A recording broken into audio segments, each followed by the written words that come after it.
personne n'est exempt de dire des bêtises. Ce qui est grave, c'est de les dire sérieusement. Voilà quelqu'un qui va faire de grands efforts pour me dire de grandes sottises. Terence. Cela ne me concerne pas. Je laisse échapper les miennes pour ce qu'elles valent. Grand bien leur fasse. Je pourrais les abandonner tout de suite sans grande perte, et je ne les achète et ne les vends que pour ce qu'elles pèsent. Je parle au papier comme je parle au premier venu. Et que cela soit vrai, vous en avez la preuve sous les yeux. La perfidie ne doit-elle pas être bien détestable pour que Tibère l'ait refusée au prix d'un tel sacrifice? On lui fit savoir d'Allemagne que s'il lui plaisait, on le débarrasserait d'Ariminius en l'empoisonnant.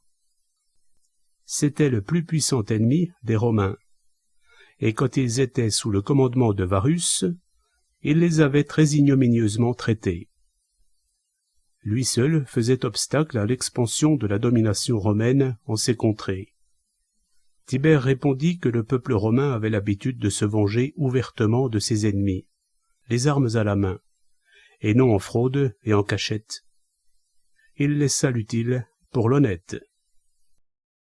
C'était, me direz-vous, un imposteur. Je le crois. Ce n'est pas très étonnant chez les gens de sa profession. Mais la reconnaissance de la vertu n'a pas moins de portée dans la bouche de celui qui la hait. La vérité la lui arrache de force, et s'il ne veut l'accepter de lui-même, au moins s'en couvre-t-il comme d'une parure. Notre organisation, publique et privée, est pleine d'imperfections. Mais il n'y a dans la nature rien d'inutile, et même pas l'inutilité elle-même. Rien ne s'est installé en cet univers qui n'y occupe une place opportune. L'assemblage de notre être est cimenté par des dispositions maladives. L'ambition, la jalousie, l'envie, la vengeance, la superstition, le désespoir sont installés en nous si naturellement qu'on en trouve la réplique même chez les animaux. La cruauté, elle, n'est pas naturelle. Mais au milieu de la compassion, nous ressentons au-dedans de nous je ne sais quelle piqûre aigre-douce de plaisir malsain à voir souffrir autrui. Même les enfants ressentent cela. Pendant la tempête, quand les vents labourent les flots, qu'il est doux d'assister du rivage aux rudes épreuves d'autrui. Lucrèce. Si on notait en l'homme les germes de ses comportements, on détruirait du même coup les conditions fondamentales de notre vie. De même en est-il dans toute société. Il y a des fonctions nécessaires qui sont non seulement abjectes, mais même vicieuses. Les vices y trouvent leur place et jouent un rôle pour jointoyer l'ensemble, comme les poisons sont employés pour préserver notre santé. S'ils deviennent excusables parce que nous en avons besoin et que l'intérêt général atténue leur véritable nature, il faut en laisser la responsabilité aux citoyens les plus solides et les moins craintifs, qui leur sacrifient leur honneur et leur conscience, comme d'autres, dans les temps anciens, sacrifièrent leur vie pour le salut de leur pays. Nous autres, qui sommes plus faibles, prenons des rôles plus faciles et moins dangereux. Le bien public attend qu'on trahisse, qu'on mente, qu'on massacre. Laissons donc cette tâche à des gens plus obéissants et plus souples. Certes, j'ai souvent été irrité de voir des juges utiliser la ruse et les fausses espérances de faveur ou de pardon pour amener le criminel à avouer son acte, et employer à cela la tromperie et le cynisme. Il serait bien à la justice, et même à Platon qui approuve cette attitude, de me fournir d'autres moyens, plus en accord avec ce que je suis. C'est une justice mauvaise, et j'estime qu'elle n'est pas moins blessée par elle-même que par autrui. J'ai répondu, il n'y a pas longtemps, que j'aurais bien du mal à trahir le prince au profit d'un particulier. Moi qui serais très affligé de trahir un particulier pour le prince. Et je ne déteste pas seulement tromper quelqu'un, je déteste aussi qu'on se trompe sur mon compte. Je ne veux surtout pas en fournir la matière, ni l'occasion. Dans le peu que j'ai eu à négocier entre nos princes, dans ces divisions et subdivisions qui nous déchirent aujourd'hui, j'ai soigneusement évité qu'ils ne puissent se méprendre sur mon compte et être abusés par mon apparence. Les gens du métier se tiennent le plus à couvert possible et affectent d'être les plus modérés et les plus compréhensifs qu'il leur est possible. Moi, au contraire, je me montre par mes opinions les plus tranchées et ma façon d'être la plus personnelle. Négociateur encore tendre et novice, j'aime mieux manquer à ma mission que me manquer à moi-même. Et j'ai connu pourtant jusqu'à présent un tel succès en ces matières, même si la chance y a eu certes la plus grande part, que bien peu sont passés d'un parti à l'autre avec moins de soupçons, et plus de faveur et de familiarité. J'ai une attitude ouverte, qui me permet de m'insinuer facilement dans un groupe de personnes et d'inspirer confiance dès le premier abord. La sincérité et l'authenticité, en quelque siècle que ce soit, demeurent bienvenues et trouvent aisément leur place. Et la liberté de ceux qui œuvrent de façon vraiment désintéressée est peu suspecte et plutôt bien acceptée.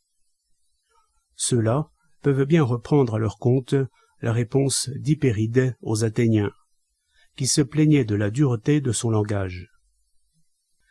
Messieurs, ne vous demandez pas si je suis libre, mais si je le suis sans rien attendre et sans rien tirer de cela pour mes propres affaires. Ma liberté m'a également délivré du soupçon d'hypocrisie, de par sa vigueur. Je n'ai jamais rien caché aux autres, si désagréable et pénible que ce soit, et en leur absence, je n'aurais pas dit pire que cela. Mais aussi parce qu'elle montre un certain naturel et un certain détachement. En agissant, je ne prétends à rien d'autre que d'agir, et je n'attache pas à cela des projets lointains. Chaque action joue son rôle propre. Qu'elle aboutisse si elle peut. Au demeurant, je n'éprouve aucune passion ni haineuse, ni affectueuse envers les grands de ce monde, et ma volonté n'est pas entravée par des offenses qu'ils m'auraient faites, pas plus que je n'ai envers eux d'obligations particulières. Je considère nos rois avec une affection simplement loyale et respectueuse, ni suscitée ni retenue par l'intérêt personnel, ce dont je me félicite. Je ne m'intéresse à une cause générale et juste que modérément et sans fièvre. Je ne suis pas sujet aux engagements profonds qui hypothèquent jusqu'à notre être intime. La colère et la haine sont au-delà du devoir de la justice. Ce sont des passions qui sont utiles seulement à ceux que la simple raison ne suffit pas à attacher à leur devoir. Qu'il use de l'agitation de l'âme, celui qui ne peut user de la raison. Cicéron. Toutes les intentions légitimes sont d'elles-mêmes modérées, sinon elles s'altèrent et deviennent séditieuses et illégitimes. C'est ce qui me fait marcher partout la tête haute, le visage et le cœur ouverts. En vérité, je ne crains pas de l'avouer. Je porterais volontiers, s'il le fallait, une chandelle à Saint-Michel et l'autre à son serpent, suivant en cela l'astuce de la vieille. Je suivrai le bon parti jusqu'au feu, mais exclusivement, si je puis.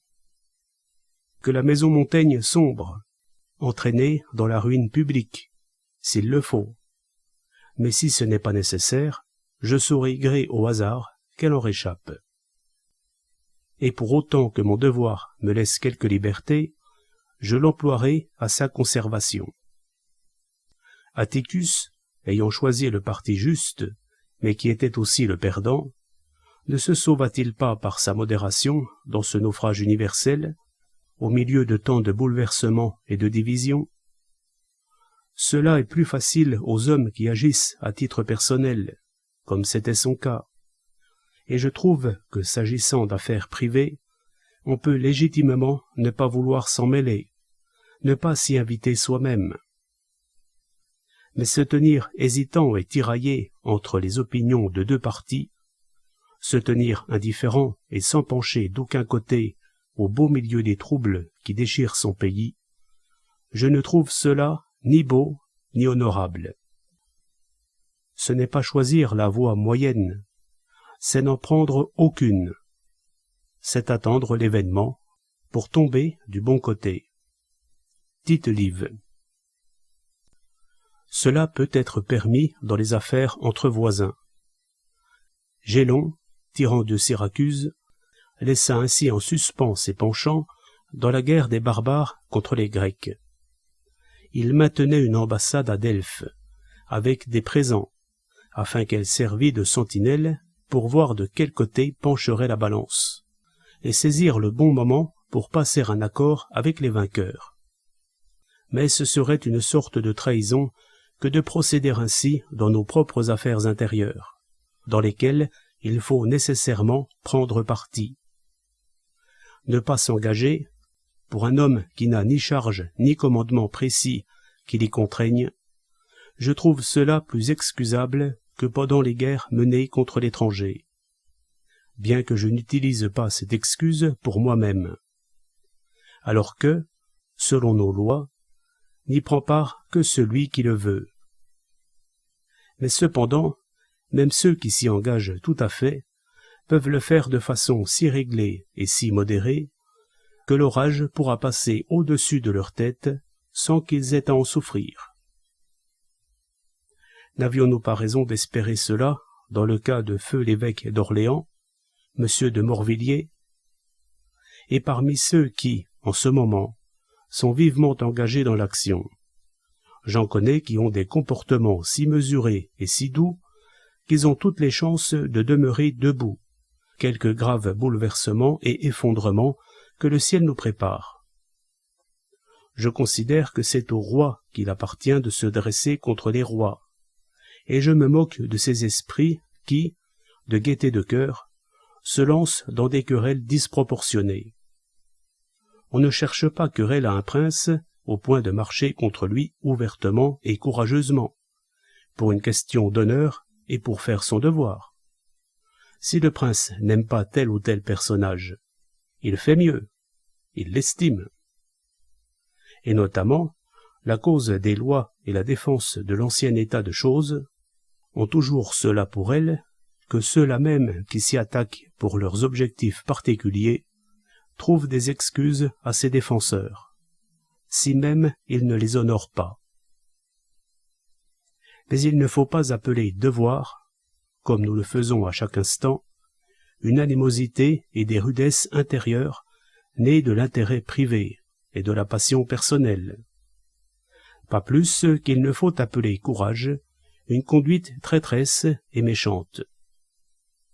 Ce qu'ils nomment zèle n'est que leur propension à la traîtrise et à la violence.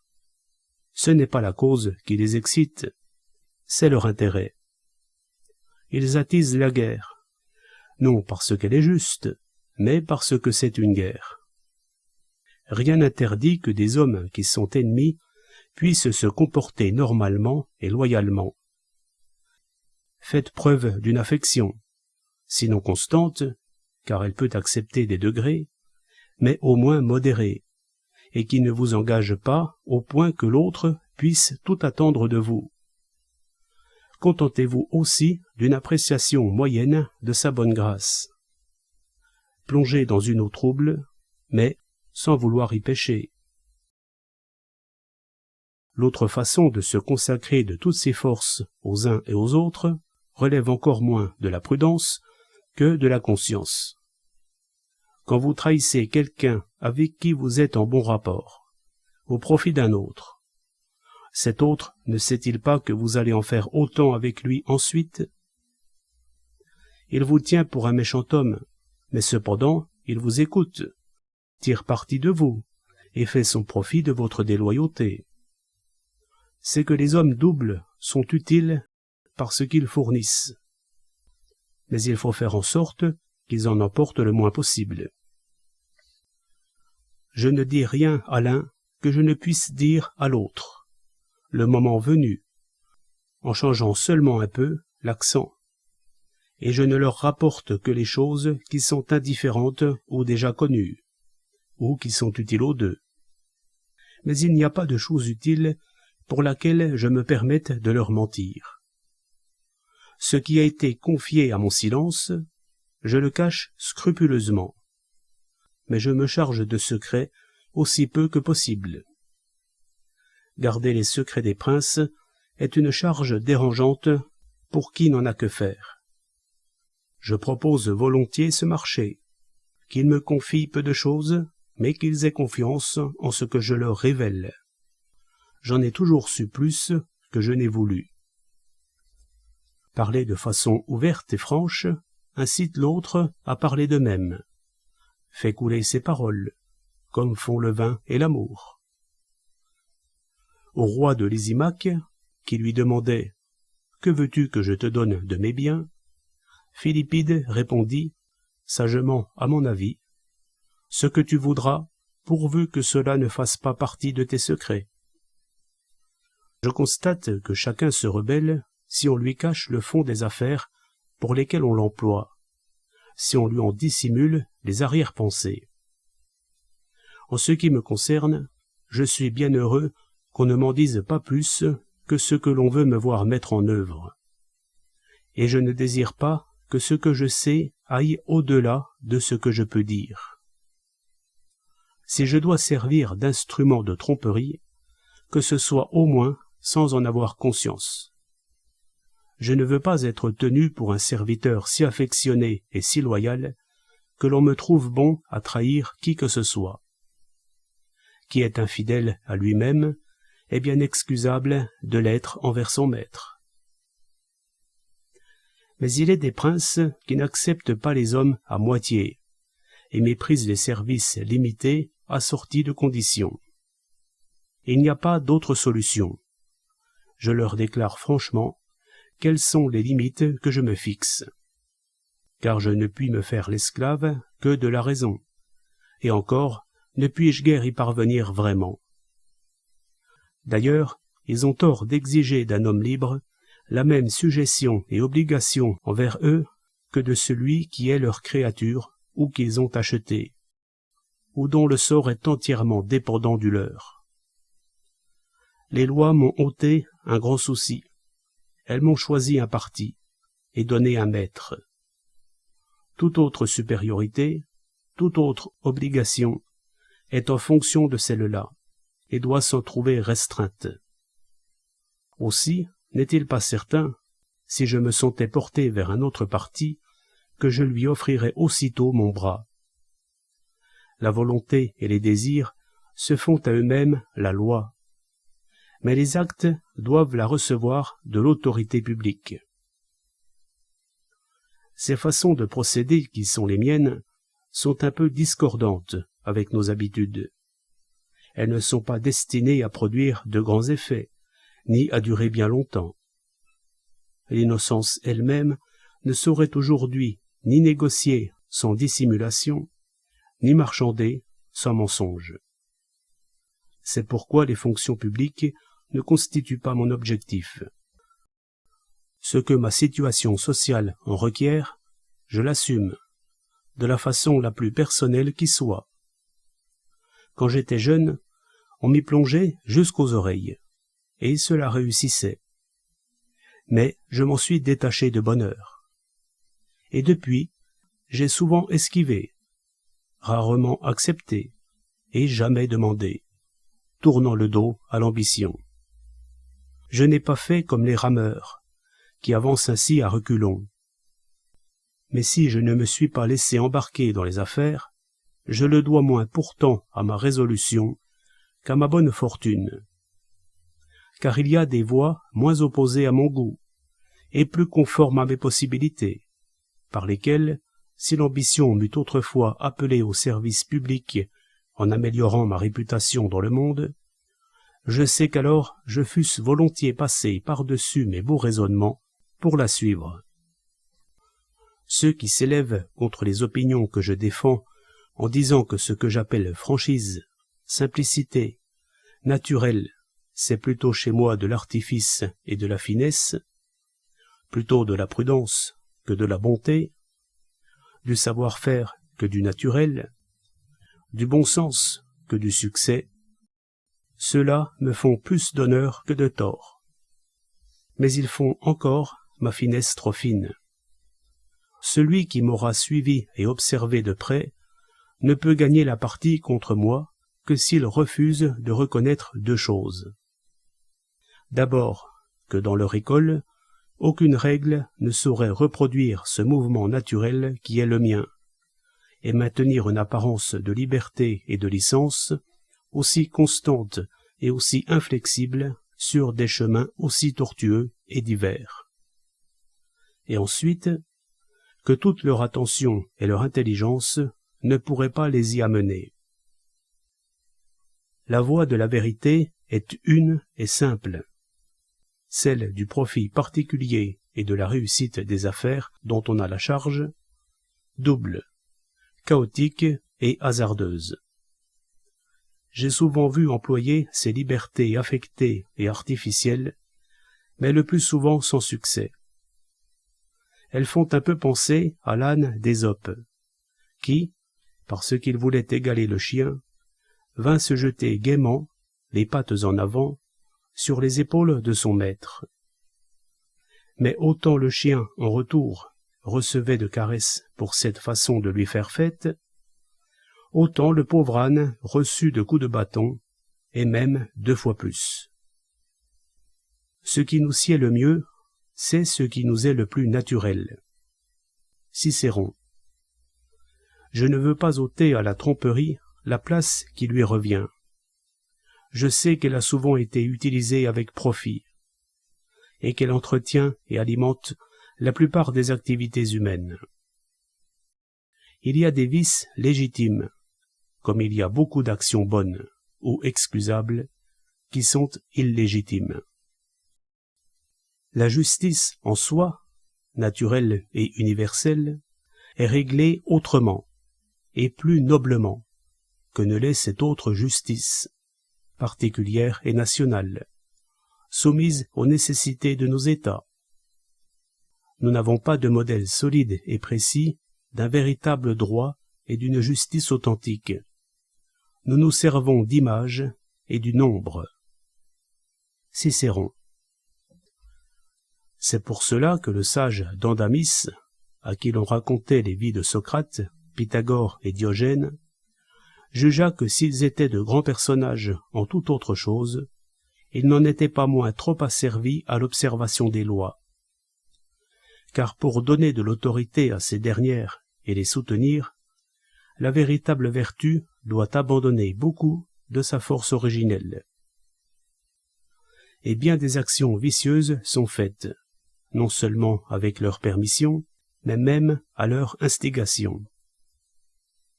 On commet des crimes en vertu de senatus consulte et de plébiscite. Sénèque. Je suis le langage courant qui fait une différence entre les choses utiles et celles qui sont honnêtes, et qui appelle malhonnêtes et malpropres certaines actions naturelles, non seulement utiles, mais nécessaires. Mais poursuivons avec nos exemples de trahison. 2 prétendants au royaume de Thrace en étaient arrivés à se disputer à propos de leurs droits, et l'empereur les empêcha de recourir aux armes. Mais l'un d'entre eux, sous prétexte de négocier un accord à l'amiable lors d'une entrevue, ayant invité son adversaire à venir festoyer chez lui, le fit emprisonner et assassiner. La justice exigeait que les Romains obtiennent réparation de ce forfait. mais la difficulté de l'entreprise empêchait d'utiliser les voies ordinaires. Ce qu'ils ne purent faire légalement, sans guerre et sans risque. Ils entreprirent de le faire par traîtrise. Ce qu'ils ne purent faire honnêtement, ils le firent utilement. Un certain Pomponius Flaccus se trouva faire l'affaire. Avec des paroles feintes et des assurances trompeuses, il attira le coupable du meurtre dans ses rets. Et au lieu de l'honneur et des faveurs qu'il lui promettait, il l'envoya à Rome pieds et poings liés. Un traître en avait ainsi trahi un autre, contre l'usage courant. Car ces gens-là sont très méfiants, et il est bien difficile de les prendre à leur propre piège, comme en témoigne la cuisante expérience que nous venons d'en faire. Sera Pomponius Flaccus qui voudra. Il y en a bien assez qui le voudront. En ce qui me concerne, ma parole et ma loyauté font, comme le reste, partie de ce corps commun, l'État. Et la meilleure façon d'agir, c'est d'être aux affaires publiques. Je tiens cela pour acquis. Si l'on me demandait de prendre la charge du palais et des procès, je répondrais « Je n'y connais rien ». S'il s'agissait de commander à des éclaireurs, je dirais « Je peux prétendre à un plus noble rôle ». De même, si l'on voulait m'employer à mentir, à trahir, à me parjurer pour rendre quelque notable service, même s'il ne s'agissait pas d'assassiner ni d'empoisonner, je dirais « Si j'ai volé ou dérobé quelque chose à quelqu'un, envoyez-moi plutôt aux galères. » Car un homme d'honneur peut parler comme le firent les Lacédémoniens vaincus par Antipater, à propos de leur reddition.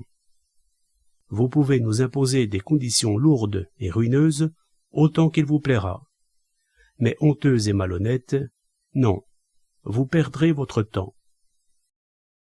Chacun doit s'être juré à lui-même ce que les rois d'Égypte faisaient solennellement jurer à leurs juges, qu'ils ne se détourneraient pas de leur devoir, quel que soit l'ordre qu'eux-mêmes leur donneraient.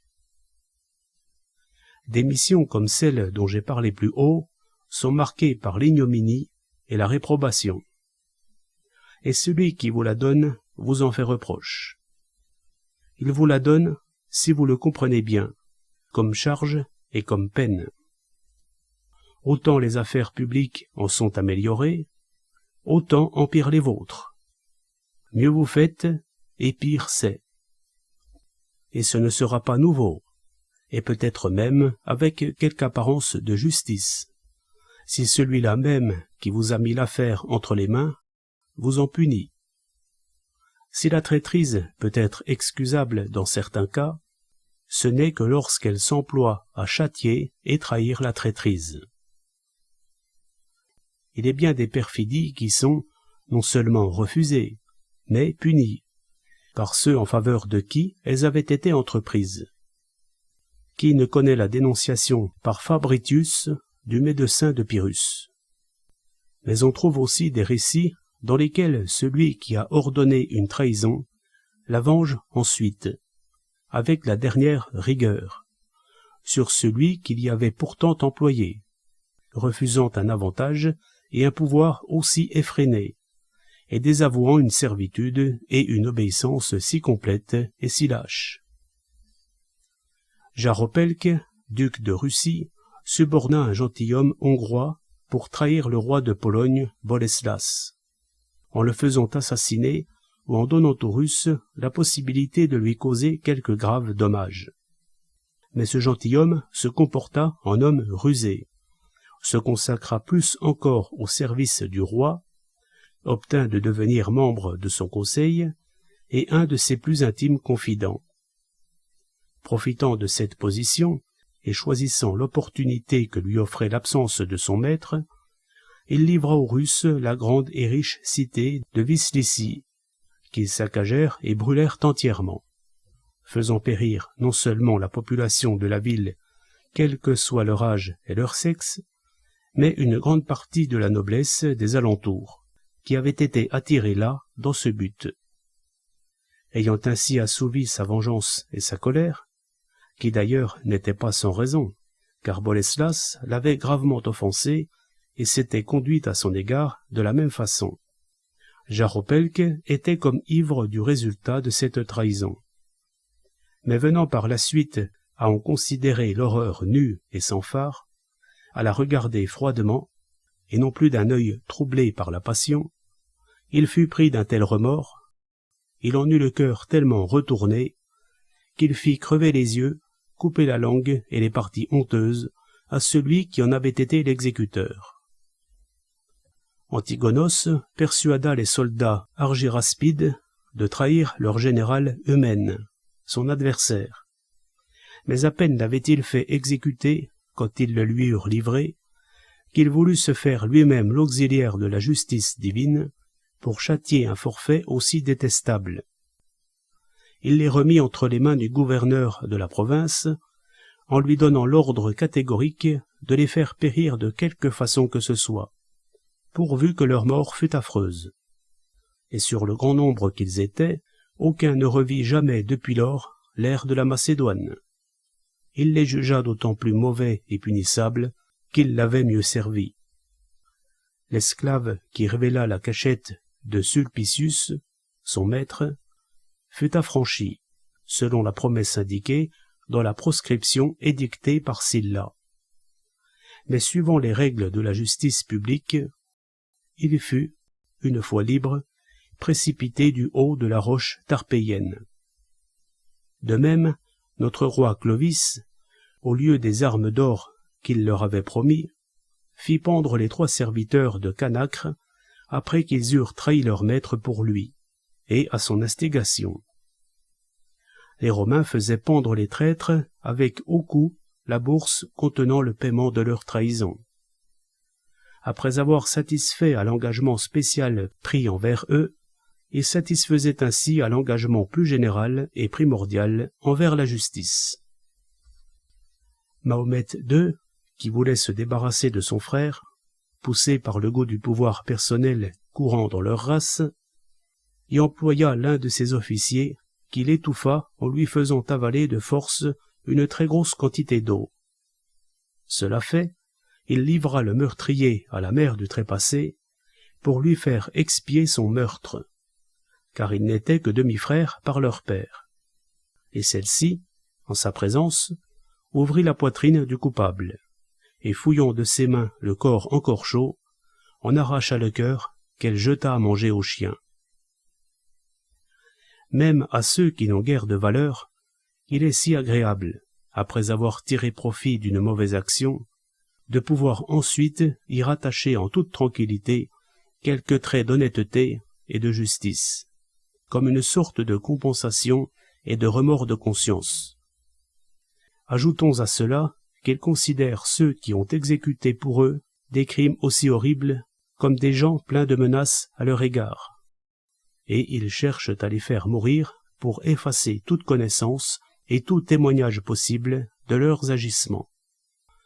Or, si par chance on vous sait gré d'avoir agi ainsi, pour ne pas priver la puissance publique de ce remède extrême et désespéré, celui qui le déclare ne manque pas de vous tenir pour un homme maudit et exécrable, s'il ne l'est lui-même, et il vous considérera comme un traître bien pire que celui contre qui vous avez agi par traîtrise, car il est à même d'apprécier la perversité de votre cœur directement, sans que vous puissiez le nier, sans désaveu possible.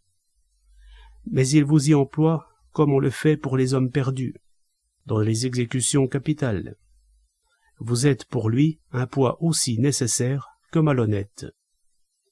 Car outre le côté vil que comportent de telles commissions, il s'agit aussi d'une véritable prostitution de conscience. La fille de Séjanus, ne pouvant être punie de mort en fonction de certaines formes de jugement, à Rome, parce qu'elle était vierge, fut donc, pour que force reste à la loi, violée d'abord par le bourreau avant d'être étranglée par lui. Ainsi, non seulement la main de cet homme, mais son âme elle-même était-elle soumise à l'intérêt public.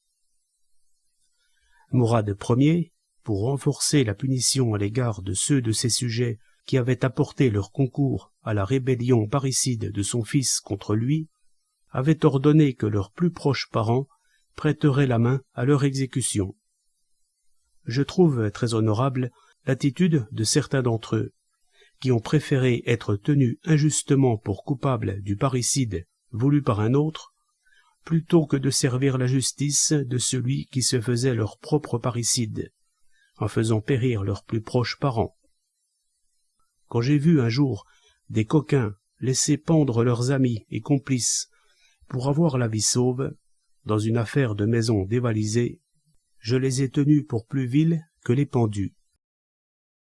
On dit que Witold, prince de Lituanie, introduisit dans ce pays l'usage selon lequel un criminel condamné à mort devait exécuter lui-même la sentence de sa propre main, parce qu'il trouvait étrange qu'un tiers, innocent de la faute, fût employé à perpétrer un homicide. Quand une circonstance pressante, quelque événement inopiné et soudain concernant le soin de son état, l'oblige à manquer à sa parole et à sa loyauté, ou bien le fait dévier de son devoir ordinaire, le prince doit attribuer cette nécessité à un coup de bâton divin qui lui est infligé. Ce n'est pas un péché, car il a soumis sa raison à une raison bien plus puissante et universelle. Mais c'est bien sûr un malheur. C'est pourquoi, à quelqu'un qui me demandait « Quel remède y a-t-il à cela ?»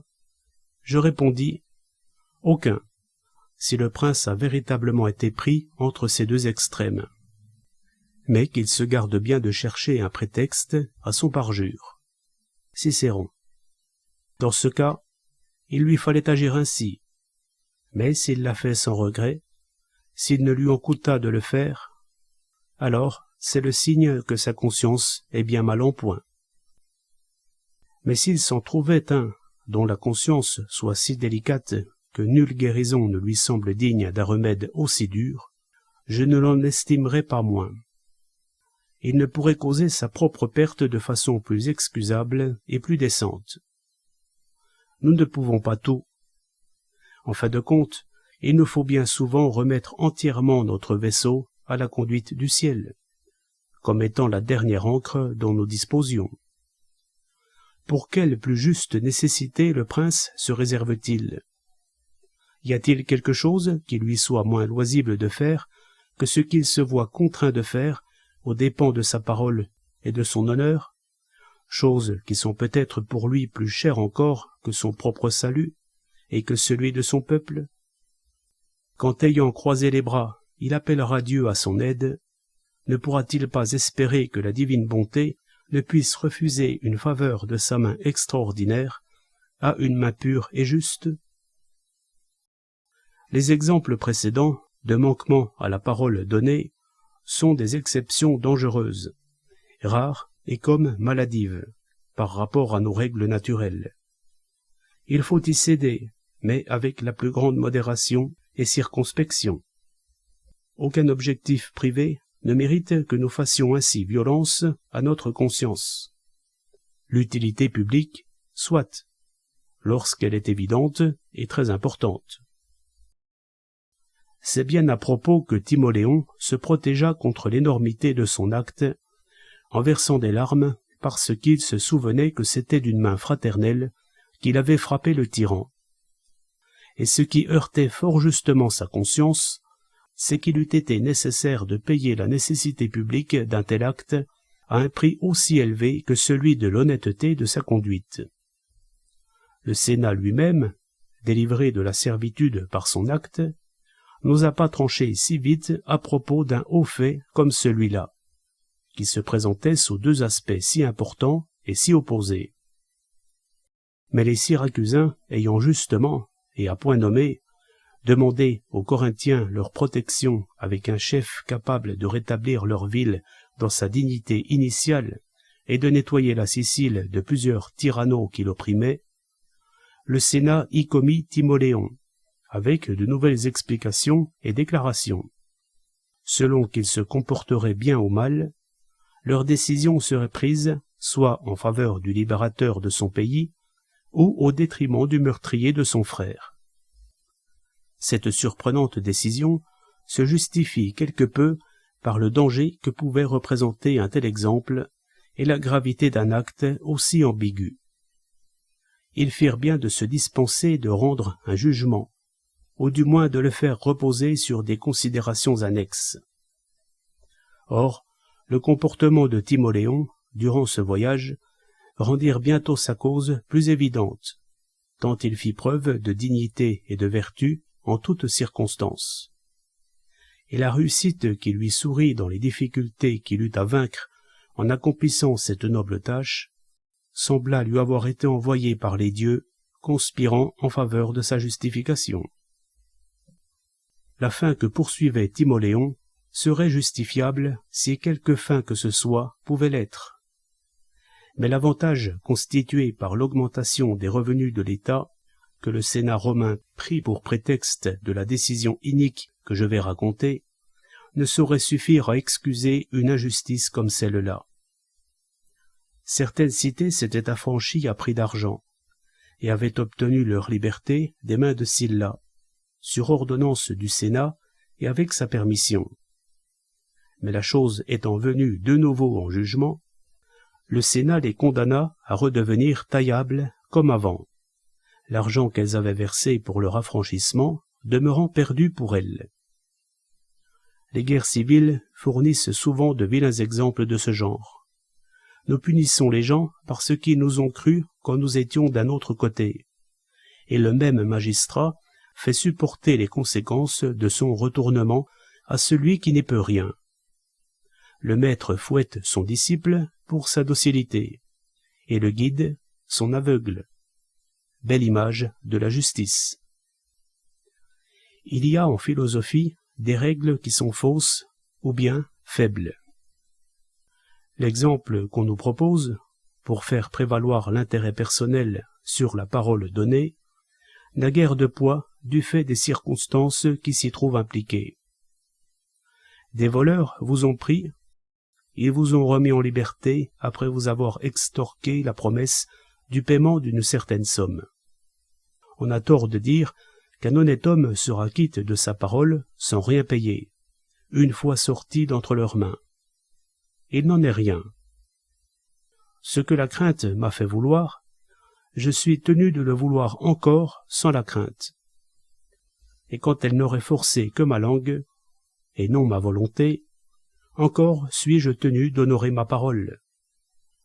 En ce qui me concerne, quand parfois ma langue a inconsidérément devancé ma pensée, j'ai tout de même eu scrupule à la désavouer.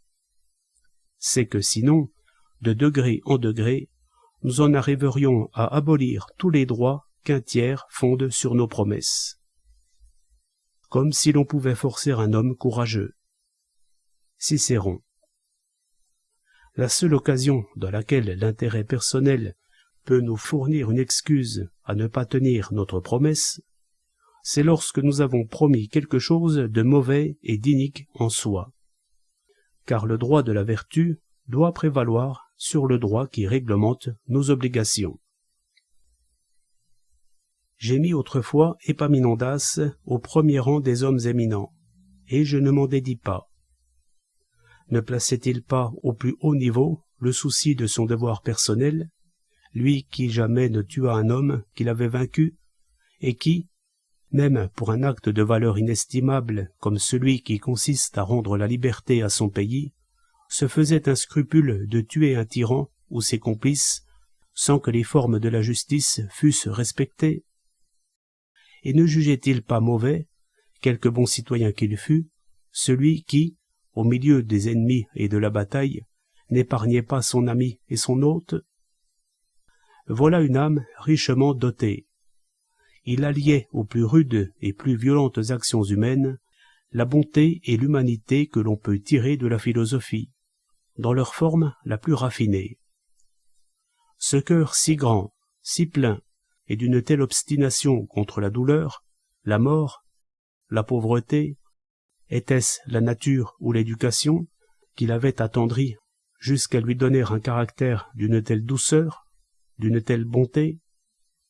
enivré par le fer et le sang, il s'acharne à combattre un peuple invincible contre tout autre que lui. Et voilà qu'au beau milieu de la mêlée, il se détourne pour aller saluer son hôte et son ami. Voilà vraiment quelqu'un qui savait conduire une guerre et parvenait à lui faire accepter le mort de la bienveillance, quand elle était la plus enflammée, et qu'elle écumait de fureur et de folie meurtrière. C'est déjà un miracle de pouvoir mêler à de telles actions quelque apparence de justice. Mais il n'appartient qu'à la fermeté d'Épaminondas de pouvoir y mêler la douceur et la facilité du caractère le plus agréable, l'humanité la plus pure. Et quand l'un dit au Mamertin qu'il n'y a pas de règle qui vaille face à des hommes armés, qu'un autre répond au tribun de la plèbe que le temps de la justice est une chose et celui de la guerre une autre, et un troisième que le bruit des armes l'empêche d'entendre la voix de la loi, lui, Épaminondas, ne manquait pas d'entendre les voix de la civilité et de la simple courtoisie. N'avait-il pas emprunté à ses ennemis eux-mêmes cet usage de sacrifier aux muses quand ils allaient à la guerre, pour atténuer par leur douceur et leur gaieté cette dureté et cette fureur martiale?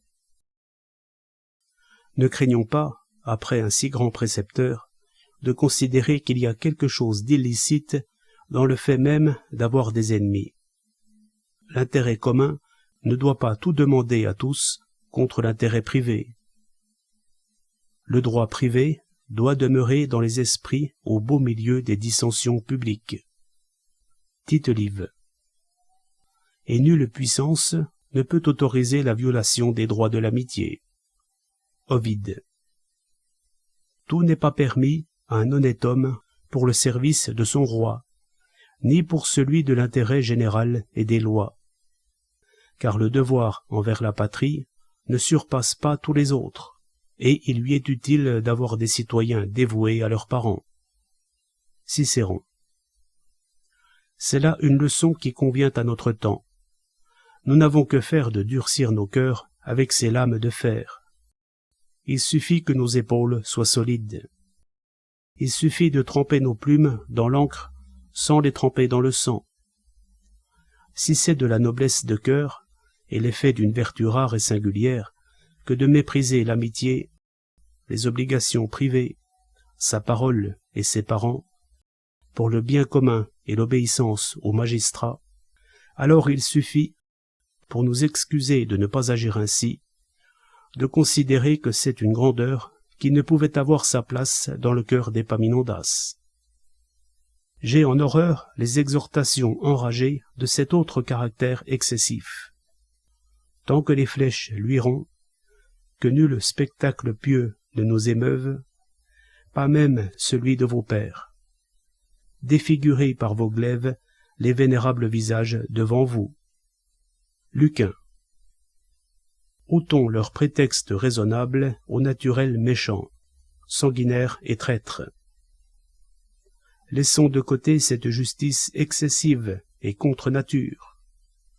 Tenons-nous-en à une version plus humaine. Quelle influence ont le temps et l'exemple?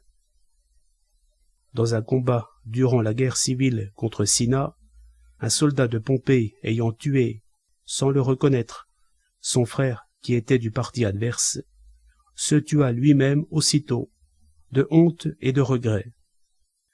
Mais quelques années plus tard, dans une autre guerre civile menée par le même peuple, ce fut une récompense qu'un soldat réclama à ses chefs pour avoir tué son frère. Ce n'est pas démontrer l'honneur et la beauté d'une action que de mettre en avant son utilité. Et l'on tire une mauvaise conclusion en estimant que chacun est contraint d'agir en fonction de cela, et que toute action est honnête si elle nous est utile. Toutes choses ne conviennent pas également à tous. Properce. Prenons la chose la plus nécessaire et la plus utile qui soit pour la société humaine, le mariage. L'Assemblée des saints a pourtant estimé que le célibat était plus honorable, et interdit le mariage à la plus vénérable des professions, de même que nous confinons dans les haras les bêtes les moins prisées.